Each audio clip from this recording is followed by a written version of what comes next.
waiting for 2-3 more minutes to people join.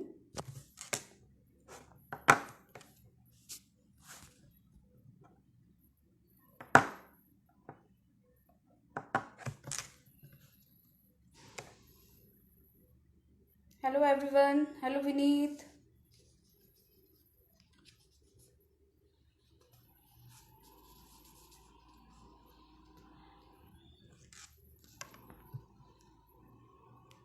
Okay, so we have Zydus Hospital also with us.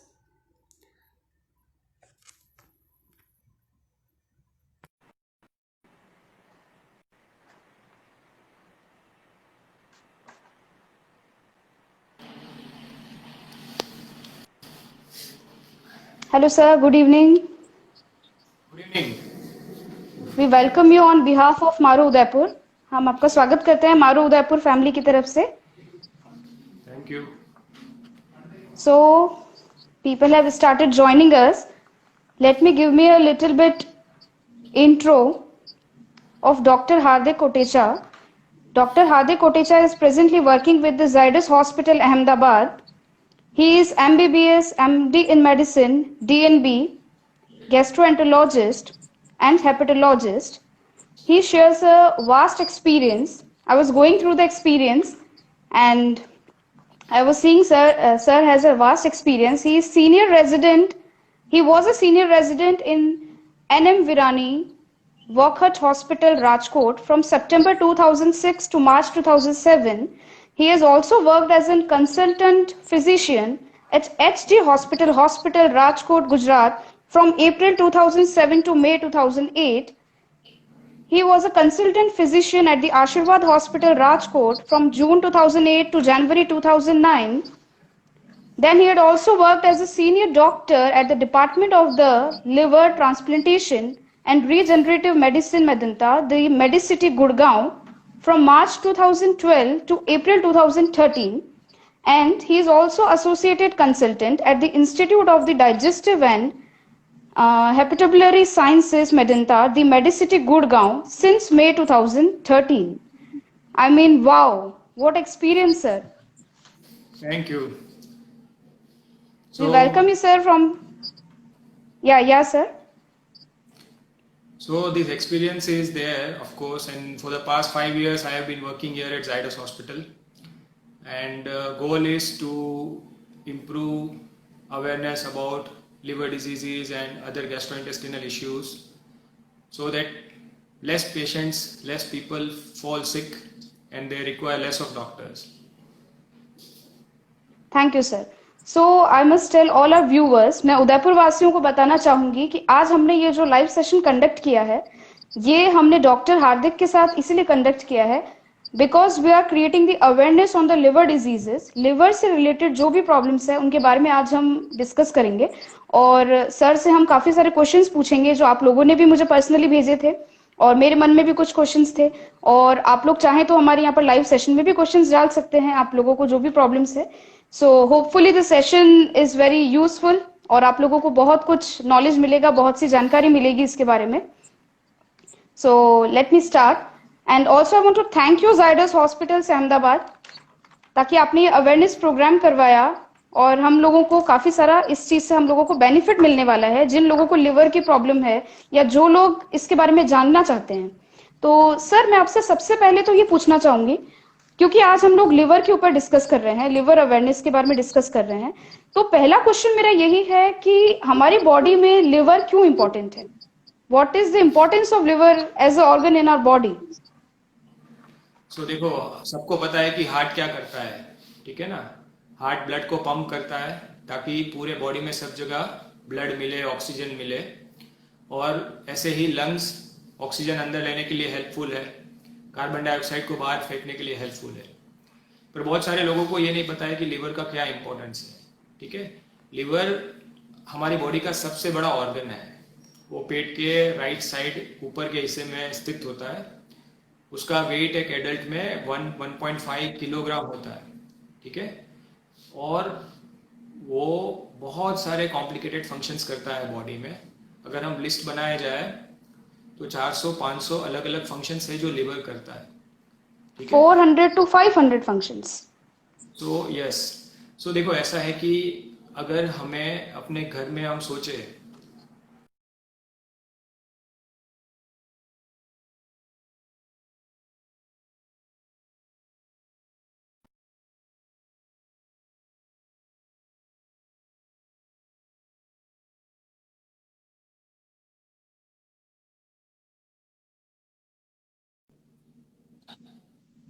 Hello. सो हमारे घर के अंदर सबसे important होता है किचन एंड स्टोर रूम, ठीक है ना। हम दूसरी चीज़ें अगर घर में कम हो तो भी चल जाएगा। ऐसे लिवर बॉडी का किचन एंड स्टोर रूम का फंक्शन करता है। हम जो भी खाना खाते हैं, ठीक है, उसमें से different proteins, vitamins, minerals, carbohydrates, fat, वो एब्जॉर्ब होके इंटेस्टाइन से सीधा पहले लिवर में आता है। उसमें से बहुत सारे सब्सटेंसेस को लिवर स्टोर करता है और बॉडी को जब उसकी ज़रूरत पड़ती है तब उसको रिलीज करता है। जैसे हमें पता है कि ब्रेन को फंक्शन करने के लिए कंटिन्यूअसली एक सप्लाई ऑफ ग्लूकोज चाहिए, ठीक है। तो राइट। जब हम खाना खाते हैं तो हमें शुगर मिल जाती है, पर एक साथ वो शुगर यूज नहीं होती, शुगर हमें कंटिन्यूअसली चाहिए। तो जो शुगर हमें इंटेस्टाइन से मिला है उसको लिवर ग्लाइकोजन के रूप में स्टोर करके रखता है और वो continuously blood sugar level monitor करता रहता है दूसरे हार्मोन्स की हेल्प से। जब शुगर लेवल कम होना शुरू हो तो लिवर ग्लाइकोजन को रिलीज ब्रेक डाउन करके उसमें से शुगर रिलीज करके शुगर लेवल मेंटेन करने के लिए हेल्प करता है। बहुत सारे ऐसे प्रोटीन्स है जो लिवर बनाता है, ओके। जो हमारी बॉडी की रोग प्रतिकारक शक्ति है, हमारी इम्यूनिटी है, हम्म। उसके जो सैनिक है उनको लड़ने के लिए जो वेपन्स चाहिए, जो एंटीबॉडीज है, उसका रॉ मटेरियल लिवर में तैयार होता है, ठीक है। सो इम्यूनिटी में बहुत ज़्यादा ओके। बड़ा रोल प्ले करता है लिवर।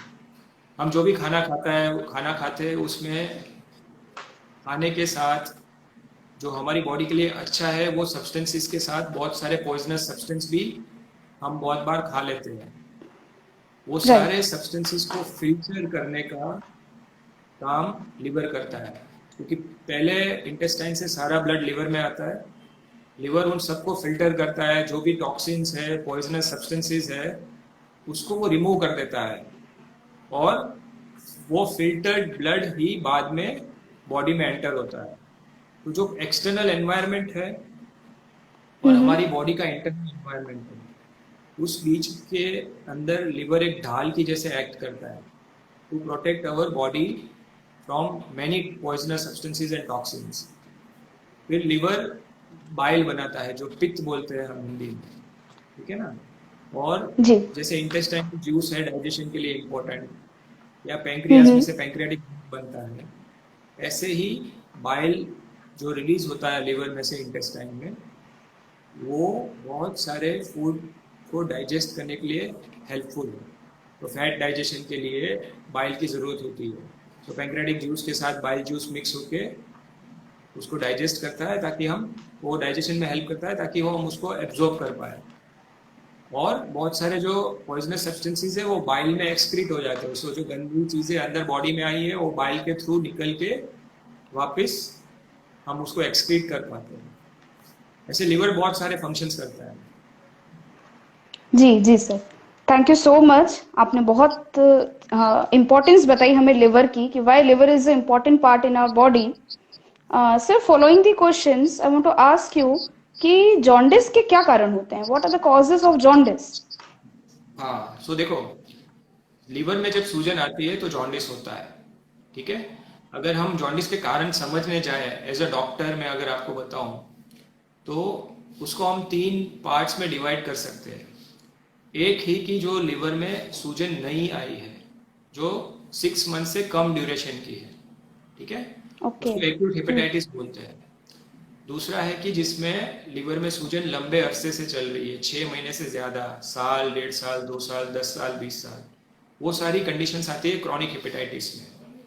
वो तीसरा रीज़न होता है जॉन्डिस या पीलिया होने का, वो होता है कि सपोज जो पित्त बन रहा है लिवर में, जो बाइल डक्ट के थ्रू इंटेस्टाइन में ड्रेन हो रहा है, उसमें कहीं पे रुकावट आ गई है, ठीक है, जैसे पित्त की थैली होती है उसमें पथरी हो, उसमें से कोई पथरी स्लिप होके पित्त की पाइप में आ जाए तो हम्म। पित्त का फ्लो रोक देगी, उस वजह से भी पीलिया हो सकता है।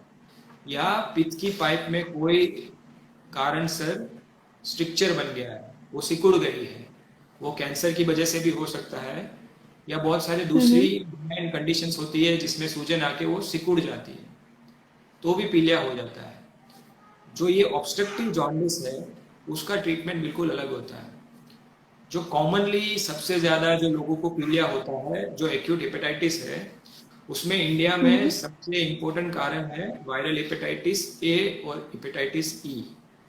ये दोनों वायरसेस है, ओके। अभी जैसे कोरोना वायरस का एपिडेमिक चल रहा है, ठीक है ना, हम्म। तो सब उससे डर रहे हैं, हम प्रिकॉशंस ले रहे हैं मास्क पहनने का, बारी बारी हाथ धोने का। तो ये दोनों वायरसेस है जो हेपेटाइटिस ए और हेपेटाइटिस ई, ये गंदा खाने से या गंदा पानी पीने से फैलता है। तो किसी को अगर ये वायरल इन्फेक्शन है, उस वो हम्म। ये वायरस इस स्टूल में शेड करता है, वो अगर कहीं पे पानी में या खाने में मिक्स हो गया और हमने हम्म। वो पानी पी लिया तो हमें वो इन्फेक्शन हो सकता है। तो जब हम कोरोना से बचने के लिए हाथ धो रहे हैं ना, तो we are also getting save right. From so many other viral infections like hepatitis A and B. Hmm. इसमें जनरली जो डेफिनेटली। पीलिया होता है वो कुछ हफ्ते या कुछ महीनों के लिए रहता है, ठीक है। उसमें लिवर में सूजन आती है, पीला बिलीरुबिन बढ़ता है, एसजीपीटी एसजीओटी के रिपोर्ट्स खराब होते हैं, और ज्यादातर पेशेंट्स धीरे धीरे ठीक हो जाते हैं। सिर्फ 2-5% पेशेंट्स ऐसे होते हैं जिनको एक्यूट हेपेटाइटिस की वजह से न कि सिर्फ लिवर पे सूजन आ रही है, पर वो सूजन इतनी ज्यादा बढ़ जाती है कि लिवर की काम करने की क्षमता खत्म हो जाती है। उस कंडीशन में ऑल हम राइट। कहते हैं कि पेशेंट को एक्यूट लिवर फेलियर हुआ है। अगर हम्म। लिवर फेलियर हो तो खून बहुत ज्यादा पतला हो जाता है। तो लिवर का एक फंक्शन भी होता है कि वो क्लोटिंग फैक्टर्स बनाता है। हमें कहीं से भी कट लग जाए, चोट लगे या कहीं से ब्लीडिंग हो, तो वो जो ब्लड अपने आप रुक जाता है, उसके लिए प्लेटलेट्स जो त्राटकण होते हैं और क्लॉटिंग फैक्टर्स जरूरी होते हैं वो ब्लड को बंद होने के लिए। वो क्लॉटिंग फैक्टर सारे लिवर बनाता है। तो अगर लिवर फेलियर होता है तो प्रोथ्रोम्बिन टाइम करके जो टेस्ट होता है उसकी रिपोर्ट खराब आनी शुरू हो जाती है और कहीं से भी ब्लीडिंग होने का रिस्क बढ़ जाता है। दूसरा, जो लिवर सारे टॉक्सिन्स रिमूव कर रहा है अपनी बॉडी में से, वो सारे टॉक्सिन्स रिमूव नहीं हो पाते, उसकी इफेक्ट ब्रेन पे आती है। तो जो पेशेंट है वो अपना दिमागी संतुलन खो देता है, बेकी बेकी बातें करने लगता है, दिन और रात का अंतर भूल जाते हैं, या अपने रिलेटिव्स को फ्रेंड्स को पहचान नहीं पाते हैं, और अगर बहुत ज़्यादा प्रॉब्लम हो तो बेहोशी हो सकती है। अगर एक्यूट लिवर फेलियर हो तो ऐसे पेशेंट्स को लिवर ट्रांसप्लांट की ज़रूरत पड़ सकती है। बाकी 95% लोग इस इन्फेक्शन से धीरे धीरे दवाइयों की मदद से ठीक हो जाते हैं। दूसरा जो इम्पोर्टेंट रीज़न है एक्यूट हेपेटाइटिस होने का, उसमें एक आता है कि बहुत सारी, जैसे मैंने आपको बताया कि हम जो भी दवाइयाँ लेते हैं या हम जो भी खाना खाते हैं, पॉइजनस सब्सटेंस हम अगर गलती से खा लेते हैं तो उसको लिवर फिल्टर करता है। तो बहुत सारी दवाइयों की साइड इफेक्ट की वजह से लिवर पे सूजन आ हम्म। सकती है। उसमें दो इम्पोर्टेंट चीज़ें हैं जो लोगों को ध्यान रखना ज़रूरी है। नंबर वन, जो टीबी की दवाइयाँ होती है, अपनी कंट्री में टीबी बहुत ज़्यादा कॉमन है, ठीक है। टीबी एज सच जी। एक सिंपल इन्फेक्टिव डिजीज है, दूसरे बैक्टीरियल इन्फेक्शन के जैसे ये भी एक बैक्टीरियल इन्फेक्शन है। सिर्फ टीबी का जो हम्म। कीटाणु है वो बॉडी में धीरे धीरे बढ़ता है, ठीक है, उसका रेप्लिकेशन रेट राइट। बहुत स्लो होता है। तो कोई दूसरा हम्म। बैक्टीरियल इन्फेक्शन अगर हमें हुआ तो हमें 7-10 दिन एंटीबायोटिक खाने, फिर हम ठीक हो जाते हैं। पर जब टीबी हम्म। होता है तो दवाइयाँ हमें 6 महीने, साल भर, 9 महीने खानी पड़ती है। क्यों? क्योंकि वो राइट। स्लो ग्रोइंग ऑर्गेनिज्म है, ठीक है। टीबी की बहुत सारी दवाइयों की साइड इफेक्ट लिवर पे आ सकती है, उस वजह से लिवर फेलियर भी हो सकता है। सो जनरली जो भी पेशेंट्स को टीबी की दवाइयाँ चल रही है, डॉक्टर उनको बोलते हैं कि आपको टाइम पे कुछ ब्लड टेस्ट करने हैं ताकि पता चले कि कोई प्रॉब्लम लिवर पे हो रही है कि नहीं हो रही है। अगर हम टाइम पे पता चले, वो दवाइयाँ मॉडिफाई कर दे, तो रिकवरी हो जाती है। और बहुत सारी हमारी कंट्री में हम लोग है ना होम्योपैथिक मेडिसिन या आयुर्वेदिक मेडिसिन बहुत यूज करते हैं। अब अगर आप कोई क्वालिफाइड होम्योपैथिक डॉक्टर के पास या क्वालिफाइड आयुर्वेदिक प्रैक्टिशनर से दवाई लेते हो तो वो अपनी दवाइयाँ सही डोज में देते हैं। पर बहुत सारे लोग ये गलती करते हैं कि नॉन क्वालिफाइड पर्सन से दवाई लेते हैं या डायरेक्टली स्टोर से दवाई लेके खुद खाना शुरू कर देते हैं। नाउ एक हम्म। हमारे लिए कॉमन नोशन है कि आयुर्वेदिक दवाई की कोई साइड इफेक्ट नहीं होती है या होम्योपैथिक मेडिसिन की कोई साइड इफेक्ट नहीं होती है। पर ऐसी कोई भी सब्सटेंस नहीं है जिसकी साइड इफेक्ट ना हो। हम ज्यादा खाना खा ले तो भी हम मोटे हो जाएंगे। So definitely. Everything is good in a particular measure. ठीक है ना। राइट। कोई ऐसा सिक्का नहीं होता जिसका सिर्फ एक ही पहलू हो, दो साइड होंगे। तो जो भी दवाई की साइड इफेक्ट होगी उसकी साइड इफेक्ट हम्म। होने ही वाली है। तो बहुत सारी आयुर्वेदिक मेडिसिन चूर्ण ऐसे होते हैं जिसमें हैवी मेटल्स मिलाए जाते हैं। ये हैवी मेटल्स की वजह से लिवर में टॉक्सिसिटी हो सकती है, पीलिया हो सकता है, कई बार इसकी वजह से लिवर फेलियर भी होता है। और दूसरे भी बहुत सारे ऐसे सब्सटेंसेस है जिससे लिवर को डैमेज होता है। तो लोगों को हमेशा ये ध्यान रखना चाहिए कि वो कोई भी मेडिसिन है, एलोपैथिक हो, हम्म। होम्योपैथिक हो कि आयुर्वेदिक हो, डॉक्टर क्वालिफाइड डॉक्टर को दिखा के जो डोजेज में लेने हैं उतने टाइम बिल्कुल। तक लें। और जब वो बंद करने हैं या डॉक्टर ने बुलाया है कुछ टाइम के बाद वापस दिखाने के लिए तो उनको वापस दिखाना चाहिए। अनक्वालिफाइड प्रैक्टिशनर से मेडिसिन नहीं लेनी चाहिए। नहीं लेनी चाहिए, definitely sir. Thank you so much, आपने बहुत अच्छी चीज बताई कि homeopathy and Ayurvedic also have the side effects, जो बहुत लोगों को नहीं पता था, even including me. I was also unaware about this. तो हमें हमेशा क्वालिफाइड प्रैक्टिशनर के पास जाना चाहिए, definitely. Thank you so much for the guidance sir. And sir एक चीज और पूछना चाहूंगी, जो जैसे आपने अभी जॉन्डिस के बारे में बताया, तो जब कोई छोटा बच्चा पैदा होता है तो कई बार हमने देखा है उसे भी जॉन्डिस होता है पैदा होते ही। तो इसके क्या कारण हो सकते हैं? छोटे बच्चे में जब हम हमारा बर्थ होता है, ठीक है ना, तो हमारे बहुत सारे ऑर्गन्स अभी डेवलप हो रहे होते हैं, वो पूरी तरीके से मेच्योर राइट। नहीं होते। ठीक है। जैसे जन्म के तुरंत बाद बच्चे चल फिर नहीं सकते या वो बोल नहीं पाते हैं। कुछ टाइम होता है, पहले वो बैठना शुरू करेंगे, फिर वो क्रॉल करना शुरू करेंगे, फिर चलना शुरू राइट। करेंगे। ठीक है। सो हमारे बहुत सारे ऑर्गन्स बर्थ के बाद भी धीरे धीरे मैच्योर होते हैं। तो ऐसे ही लिवर भी धीरे धीरे मैच्योर होता है। सो कॉमनली जो बर्थ के बाद जॉन्डिस होता है उसमें लिवर के अंदर जो ये पित्त बनता है, ठीक है, बिलिरुबिन, जिससे जॉन्डिस होता है, उसको बना के डिस्कार्ड करने के जो एंजाइम्स है वो अभी भी पूरी तरीके से मैच्योर नहीं होते। ठीक है ना। ओके। वो धीरे धीरे इंप्रूव होते हैं। सो अगर कोई रीजन से हीमोग्लोबिन, जो हमारा खून है जो हमारा, ठीक है, वो अगर ज्यादा टूटता है या जो बिलिरुबिन बनता है वो हीमोग्लोबिन टूटने से बनता है, वो अगर ज्यादा मात्रा में बने, ठीक है, तो उस वजह से पीलिया हो जाता है।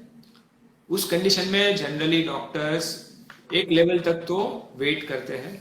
कुछ लेवल से ज्यादा अगर जॉन्डिस है तो उसमें फोटोथेरापी देते हैं। ठीक है। तो ओके। फोटोथेरापी की वजह से वो एंजाइम इंड्यूस होता है और धीरे धीरे पीलिया कम हो जाता है। अगर पीलिया बहुत ज़्यादा बढ़ जाए तो प्लाज्मा एक्सचेंज करके एक ट्रीटमेंट करनी होती है, जिसमें जो ब्लड है जिसमें बिलिरुबिन ज़्यादा है उसको रिमूव करके उसको रिप्लेस करके दूसरा प्लाज्मा डाला जाता है। This is one cause of jaundice. बच्चों के अंदर बहुत सारी जो इनबोर्न एरर्स ऑफ मेटाबॉलिज्म है, कुछ जो जेनेटिक बीमारियां हैं, ठीक है ना, जिसके कारण बॉडी के कुछ एंजाइम्स अच्छे से काम नहीं कर रहे हैं, उस कारण से भी जॉन्डिस होता है। पर उसको डायग्नोस करने के लिए बहुत सारे टेस्ट करने पड़ते हैं, दूसरी चीजें देखनी होती है। वो एक क्वालिफाइड पीडियाट्रिशियन नियोनेटोलॉजिस्ट के अंदर वर्कअप करके पता चलता है कि आगे क्या करना है। सो दूसरे कारण जी। है जो कॉमन नहीं है बट है। या sir, thank you so much. My next question is that how does one gets infected with the viral hepatitis, and what happens when one get infected? क्या होता है और कैसे वो वायरल हेपेटाइटिस से इन्फेक्टेड होता है, एनी पर्सन? हाँ, सो 4-5 तरीके के वायरल हेपेटाइटिस है, A B C D E, ठीक है ना। उसमें जो डी है वो इंडिया में नहीं होता है, वो ज्यादा अफ्रीकन कंट्रीज में होता है। सो हमारे लिए important A B C and E। उसमें ए और ई के बारे में मैंने आपको बताया कि ये जो दोनों वायरसेस है वो गंदा खाने से या गंदा पानी पीने से फैलते हैं, ठीक है। उसमें जनरली जी। एक्यूट हेपेटाइटिस होता है जो पीलिया कुछ हफ्ते या कुछ महीनों के लिए रहता है, पर 2-3 महीने में ठीक हो जाता है, वो लंबे टाइम तक बॉडी में नहीं रहते हैं। जो हेपेटाइटिस बी और हेपेटाइटिस सी है ये ब्लड से फैलते हैं, ठीक है। तो सब लोगों को पता होगा कि एड्स कैसे फैलता है, ठीक है। एड्स जो राइट। HIV की बीमारी है वो ब्लड से फैलती है, ठीक है ना। सो हमें पता है कि अनप्रोटेक्टेड सेक्सुअल इंटरकोर्स या ऐसा ब्लड चढ़ा है हम जो प्रॉपर ब्लड बैंक में टेस्टेड नहीं है, उससे ये इन्फेक्शन हो सकता है। किसी को पहले के ज़माने में, आज से 30-40 साल पहले, सिरिंजेस और नीडल्स रीयूज होते थे, उसको ऑटोक्लेव राइट। में यूज किया जाता था। अभी तो वो कहीं पे भी नहीं हो रहा है, बट उसकी वजह से ये सारे वायरसेस फैल सकते हैं। जो लोग IV ड्रग एब्यूज करते हैं, जो नशा करते हैं, वो भी अपनी नीडल सिरिंजेस शेयर करते हैं, तो उसमें ये इन्फेक्शन होने के चांसेस ज़्यादा है। उसके अलावा जिनको डायलिसिस हो रहा है, जो पेशेंट्स को डायलिसिस हो रहा है वो बारी बारी ब्लड के कांटेक्ट में आते हैं, उनको ये इन्फेक्शन होने के चांसेस ज़्यादा है। ये चीज़ें हैं जो लोगों को पता है।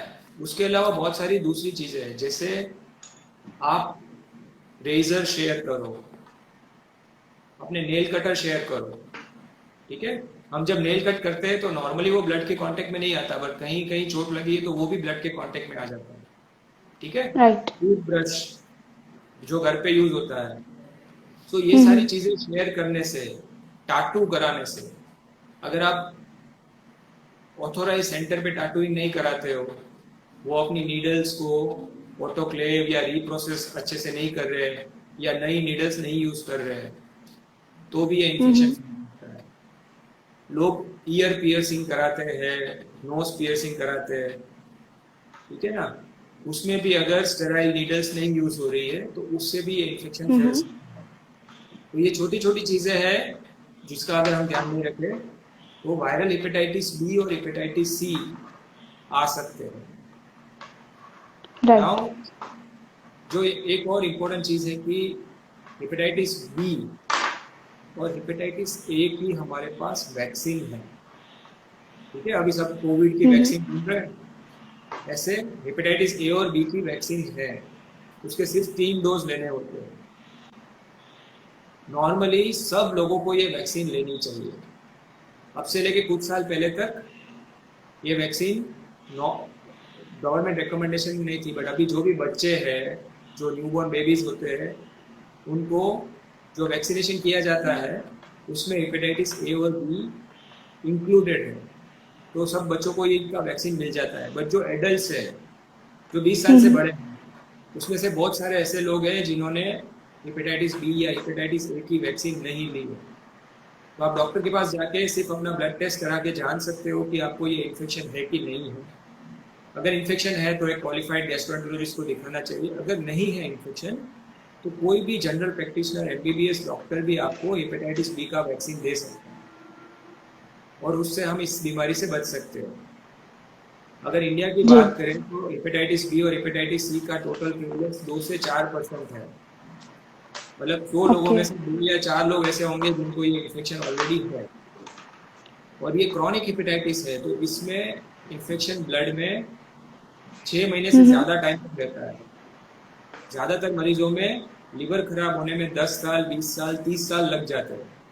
और जब तक लिवर पूरी तरीके से डैमेज नहीं हो तब तक हमें पता नहीं चलेगा कि ये इन्फेक्शन है। शुरू के कुछ सालों में वो एसिम्टोमेटिक रहेंगे, उनको पता नहीं चलेगा, ओ। ठीक है ना। तो टेस्ट करा के जानना बहुत ज़रूरी है कि ये इन्फेक्शन है कि नहीं है, और नहीं है तो हेपेटाइटिस बी का वैक्सीन लेने से हम उससे बच सकते हैं। जी। जी सर। तो हमारे जो भी व्यूवर्स हैं, आज सर ने एक बहुत अच्छी चीज बताई है कि अगर आप 20 ईयर्स से अबव हैं तो आपको ये टेस्ट जरूर करवाना चाहिए, क्योंकि जो 20 ईयर्स से बिलो हैं उन लोगों को तो ये इंजेक्शन लग चुका है बच्चों को।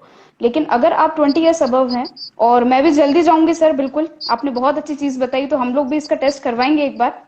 Thank you so much for the guidance sir. And my next question for you is, what are the complications of the liver cirrhosis? क्या क्या हाँ। कॉम्प्लिकेशंस आते हैं लिवर सिरोसिस में? सो अगर क्रॉनिक हेपेटाइटिस है, हेपेटाइटिस बी या सी, ठीक है ना, अभी तक ये दो लीडिंग कॉज थे लिवर को डैमेज होने में। दूसरी जो इम्पोर्टेंट दो बीमारियां हैं जिसके बारे में जानना जरूरी है, उसमें एक है शराब पीने से जो लिवर खराब होता है। जो लोग ज्यादा शराब पीते हैं, लंबे टाइम से शराब पी रहे हैं, उनका लिवर डैमेज हो सकता है। और non alcoholic fatty liver disease, ठीक है।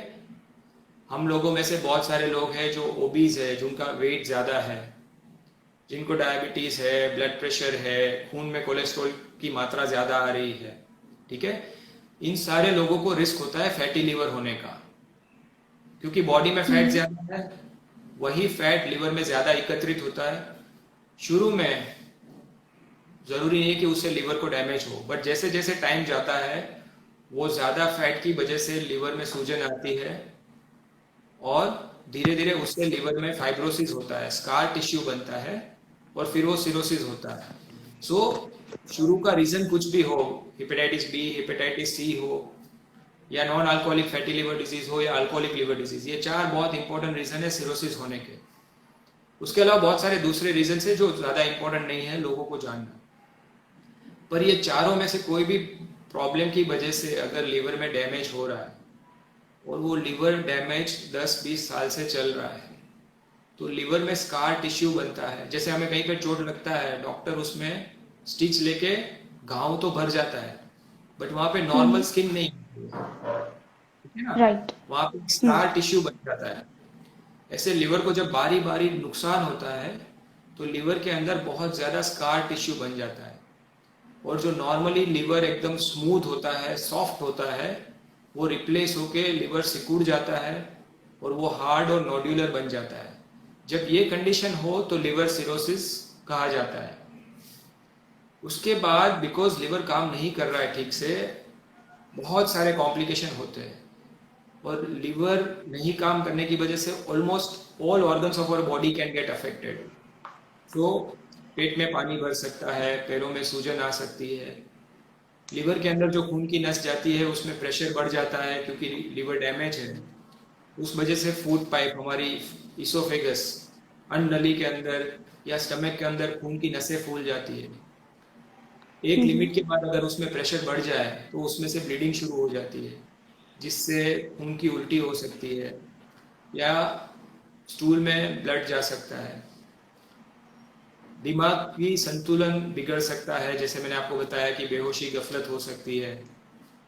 और सारे ऑर्गन्स, लिवर जब वीक हो जाता है तो उसकी वजह से फेफड़े के आसपास भी पानी भर सकता है, हार्ट की पंपिंग वीक हो सकती है, किडनी पे भी इफेक्ट आ सकता है, जिसको हम लोग हिपेटोरेनल सिंड्रोम बोलते हैं।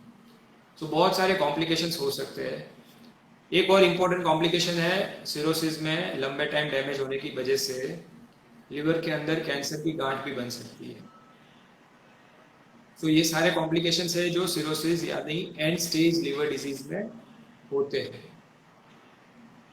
अब क्लासिकली जी ऐसा सर। माना जाता था कि एक बार किसी को सिरोसिस हो गया, हम लोग जब मेडिसिन पढ़ते थे तो उसमें डेफिनेशन में ही लिखा जाता था कि it is irreversible fibrosis of liver. तो सिरोसिस हो गया तो वो परमानेंट डैमेज है, वो वापस ठीक नहीं होगा। नहीं हो और सकता। अभी हमें पता राइट। है कि हम हेपेटाइटिस बी या हेपेटाइटिस सी को अच्छे से ट्रीट करें। अगर किसी को शराब पीने की वजह से लिवर खराब हुआ है, अगर वो हमें जल्दी पता चले और वो इंसान शराब छोड़ देता है और रेगुलरली दवाइयाँ लेता है, या किसी को non alcoholic fatty liver disease है, मोटापा है, डायबिटीज है, अगर वो इंसान एक्सरसाइज करता है, डाइट का ध्यान रखता है, मेडिसिन रेगुलरली लेता है, तो ये लिवर डैमेज रिवर्स भी हो सकता है। सो ऐसा नहीं है ओके, कि एक दैट बार मीन्स इसका क्योर है। दैट हाँ, मीन्स हम दिस हैज इसको अ क्योर। ओके। ठीक है। यस, ये क्वेश्चन काफी लोगों के मन में था कि क्या क्रॉनिक हेपेटाइटिस का या सिरोसिस का क्योर पॉसिबल है। तो इसी के ऊपर मैं थोड़ा पॉसिबल सा है। आपसे पूछना चाहूंगी। It is possible, possible okay. है।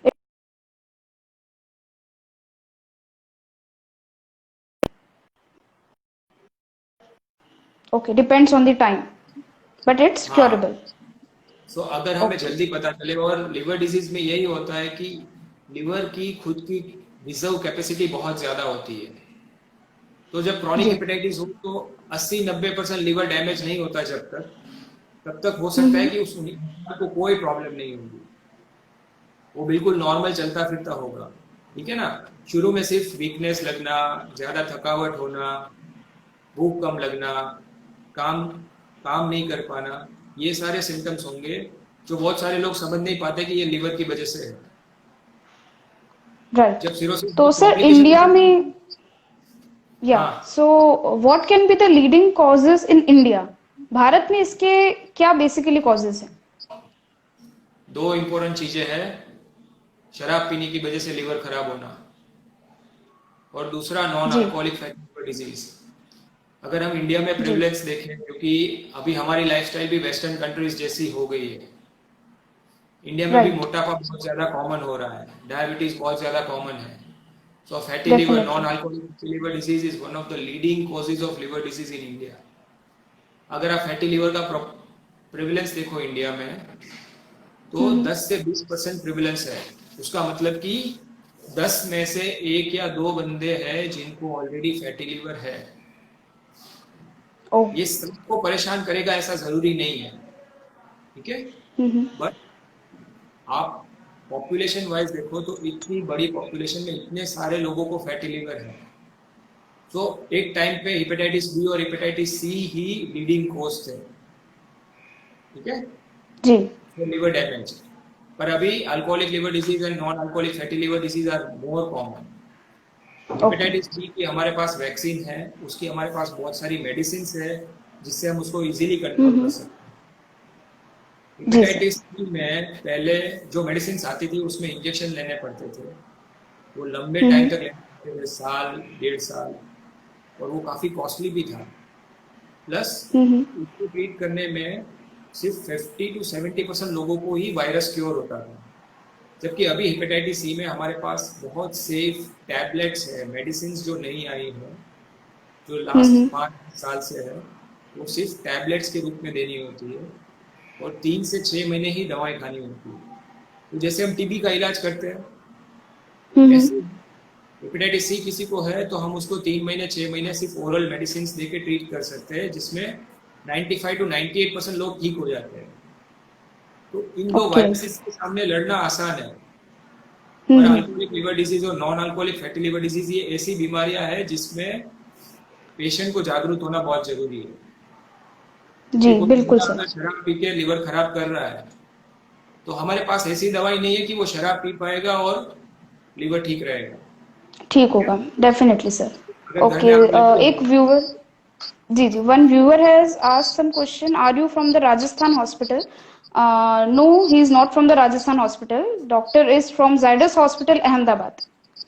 Okay, so sir, my next question for you is that what is the role of diet and exercise? हाँ, इसमें खाने पीने का और एक्सरसाइज का क्या रोल है बेसिकली। बहुत इंपॉर्टेंट रोल है। अगर किसी को non alcoholic fatty liver disease है, जैसे मैं अभी बता रहा था ना कि ये दोनों बीमारियां ऐसी है जिसमें पेशेंट को जागरूक होना, पेशेंट को कोऑपरेट करना जरूरी बहुत है। इम्पोर्टेंट है। अगर कोई शराब पीने की वजह से लिवर खराब हो रहा है, ठीक है, तो हम्म। आपके घर में आग लगी हुई है, आप उसमें केरोसिन और पेट्रोल डाल रहे हो, और अगर आप ये एक्सपेक्ट करो कि फायर ब्रिगेड वाला पानी डाल के आग बुझा देगा, तो वो आग कभी नहीं बुझेगी। नॉट वो तभी पॉसिबल, राइट। बुझेगी जब आप खुद उसमें केरोसिन डालना बंद करोगे। सिमिलरली फैटी लिवर, जो नॉन अल्कोहलिक फैटी लिवर है, जो मोटापे की वजह से होता है, उसमें हम्म। एक्सरसाइज करना, डाइट में कैलोरी रिस्ट्रिक्शन करना, अच्छे से प्रोटीन खाना, ये सारी चीजें बहुत ही इंपॉर्टेंट है। नॉन अल्कोहलिक फैटी लिवर की जो सबसे प्रूवन ट्रीटमेंट है वो है वेट लॉस, वजन कम करना, रेगुलरली एक्सरसाइज करना, और खाने में जो हमारा हेल्दी हाइजीनिक नॉर्मल फूड है, जिसमें हमें good amount of vegetables fruits खाने चाहिए, अच्छा प्रोटीन वाला खाना खाना चाहिए, fast food junk food avoid करना चाहिए। ये बहुत ही इंपॉर्टेंट है for non alcoholic fatty liver disease. जी मेडिसिन सर। तो है, दवाइयाँ तो डॉक्टर देते हैं, बट ये चीज़ें पेशेंट के लिए बहुत ज़्यादा इंपॉर्टेंट जी सर, एक्सरसाइज का भी रोल है इसमें? अगर हम है। एक्सरसाइज का डेली रोल है, हाँ। एक्सरसाइज करते हैं, योगा करते हैं, इस चीज से भी देखो, इसको अवॉइड कर सकते हैं? हर एक एक्सरसाइज जो भी हम करते हैं ना, हर एक एक्सरसाइज का अलग अलग बेनिफिट है। योगा करने से बॉडी को डेफिनेटली फायदा होता है, ठीक है, मेंटल जी। पीस मिलता है, स्ट्रेस कम होता है।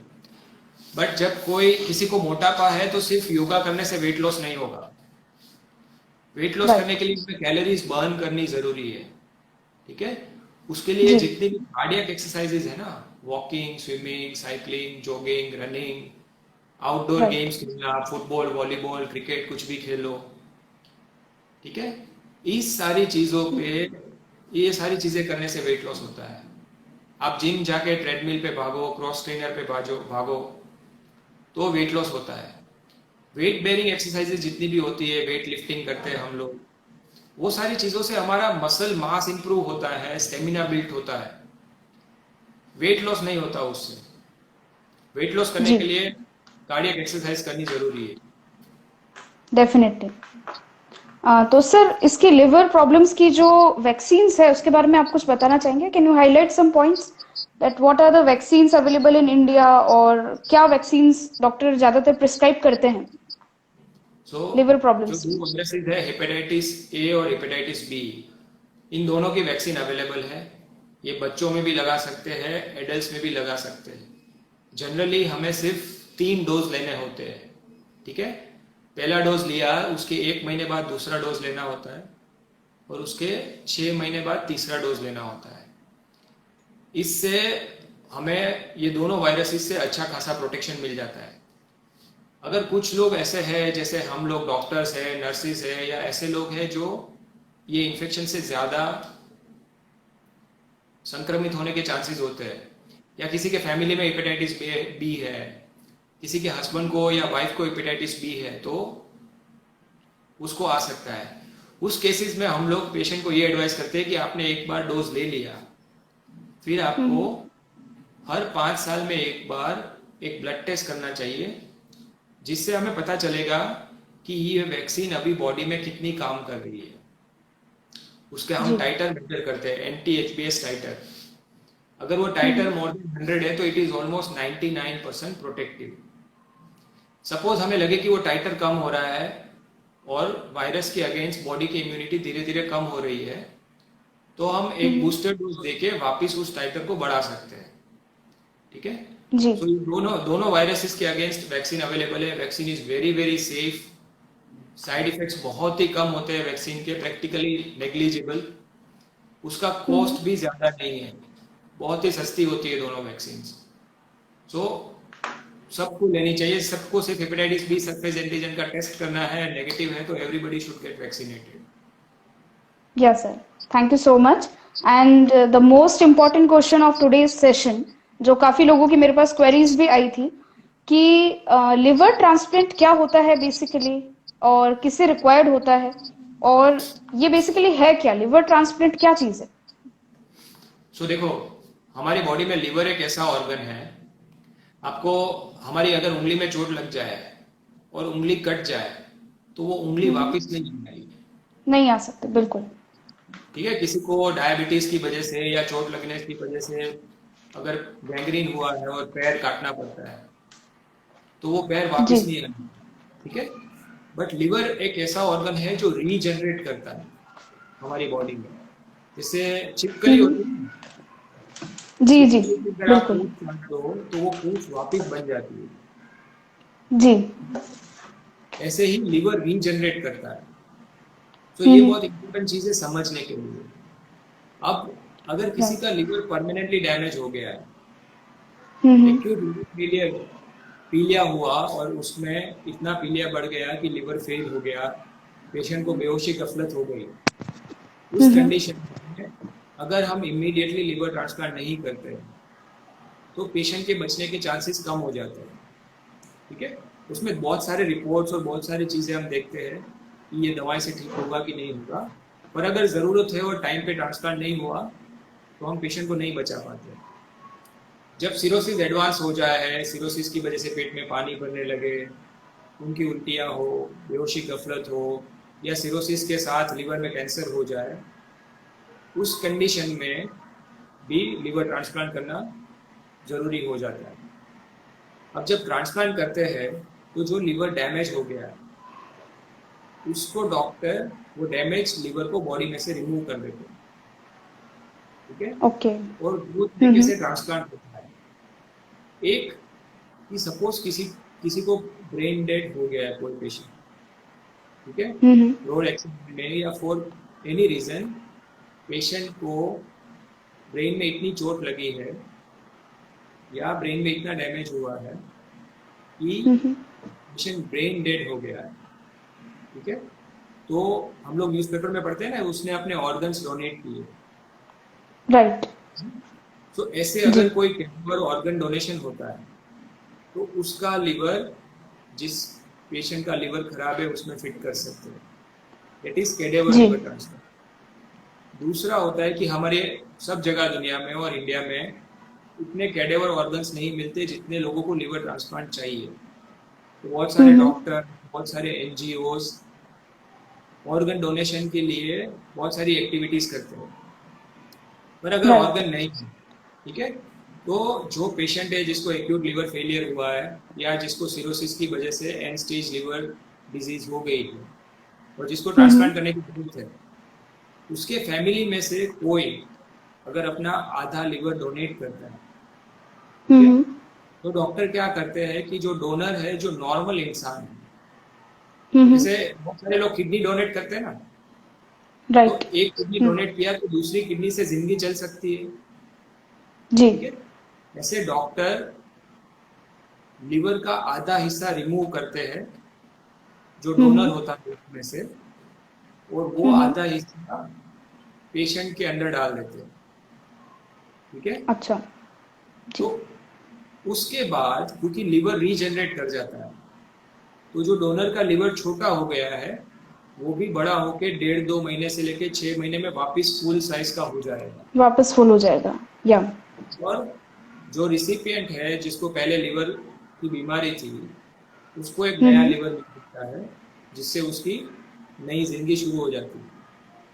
बट कोई भी ट्रांसप्लांट हो, वो हार्ट ट्रांसप्लांट हो, किडनी ट्रांसप्लांट हो कि लिवर ट्रांसप्लांट हो, हम्म। हम्म। ट्रांसप्लांट एक सिंपल सर्जरी नहीं है। राइट। आपको पित्त की थैली में पथरी है, गॉल ब्लैडर में सूजन आई, आप डॉक्टर के पास गए, गॉल ब्लैडर रिमूव हो गया, 2 दिन 5 दिन के बाद आपकी छुट्टी हो गई, फिर स्टोरी खत्म हो हम्म। गई, आप नॉर्मल हो गए। ट्रांसप्लांट ऐसी चीज नहीं है।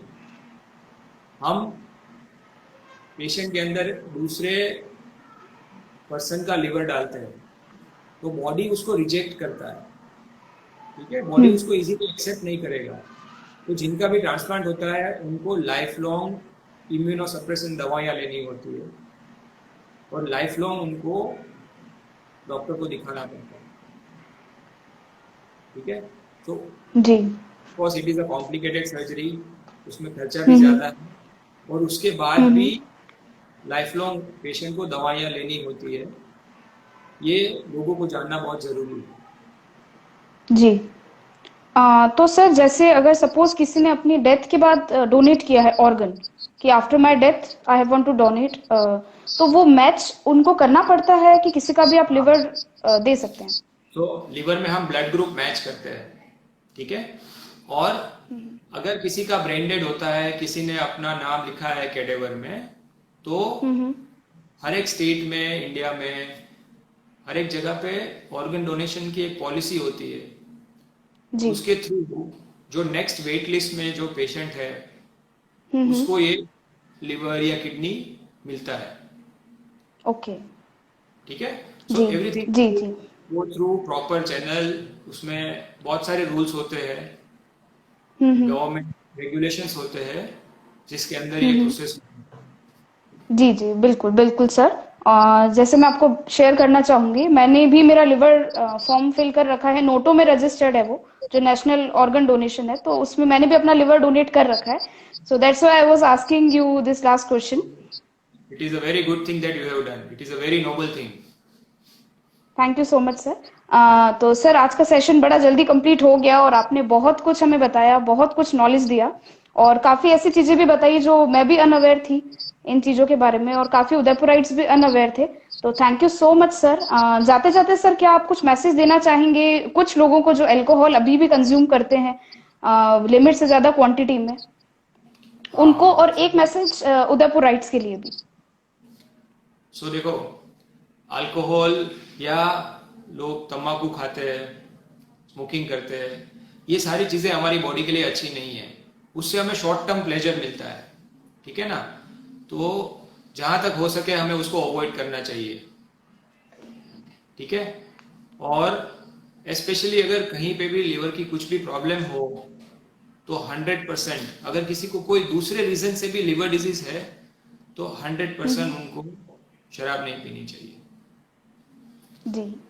सर आप उदयपुराइट्स के लिए कुछ मैसेज देना चाहेंगे, और क्योंकि काफी उदयपुर के लोग आज आपको देख रहे हैं and they are appreciating you a lot. और अभी कोरोना चल रहा है, ठीक है. कोरोना वायरस ने हम लोगों को बहुत सारी चीजें सिखाई है. एक दूसरे का ध्यान रखना बहुत जरूरी है, हैंड हाइजीन फॉलो करना बहुत जरूरी है, पब्लिक प्लेसेस में मास्क पहन के जाना बहुत जरूरी है, और जहां तक हो सके बाहर घूमना फिरना अभी भी हमें अवॉइड करना चाहिए. दिस इज जी व्हाट आई वुड बिल्कुल लाइक सर. To everyone. जी thank you so much sir. And आज का सेशन बहुत अच्छा रहा, बहुत इंफॉर्मेटिव था, और पीपल के कमेंट्स में देख सकती हूँ they have enjoyed a lot and they have learned a lot including me. So Maru Udaipur की पूरी टीम की तरफ से, उदयपुराइट्स की तरफ से thank you so much sir. And जल्दी आपसे दोबारा सेशंस भी करना चाहेंगे हम, श्योर. बहुत सारे सेशंस करेंगे सर आपके साथ. Thank you so much sir. Thank you. Thank you. नमस्ते.